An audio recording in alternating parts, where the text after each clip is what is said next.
किसान और उसके जादुई बीज। प्राचीन भारत के एक गांव में बसंत और उसकी पत्नी गौरी रहते थे। बसंत एक सरल हृदय का किसान था, जिसके पास खेती की छोटी सी जमीन थी। उस जमीन पर वह अपनी दिन रात की मेहनत से अनाज उगाया करता था, परंतु हर बार किसी न किसी विपत्ति के कारण उसकी फसल नष्ट हो जाती थी। एक दिन जब वह नदी के किनारे विचारमग्न बैठा हुआ था, तभी एक संत उसके पास आया और उसकी परेशानियों को समझा। उस संत ने बसंत को कुछ विशेष बीज दिए और कहा, इन्हें अपने खेत में बो दो, परंतु याद रहे कि इनकी फसल से तुम्हें जो भी उपज मिले उसका एक अंश दूसरों की मदद के लिए अवश्य देना।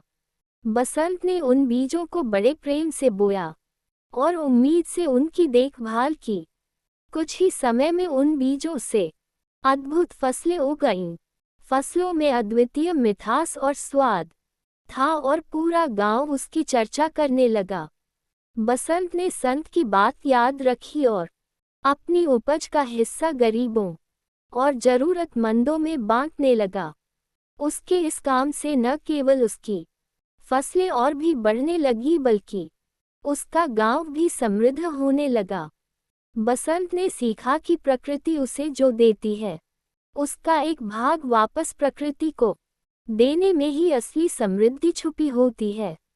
इस प्रकार बसंत की कहानी लोकधारा में बहने लगी और कहा जाने लगा कि जो भी दान की भावना से देता है, वही प्रकृति से अनंत गुना प्राप्त करता है।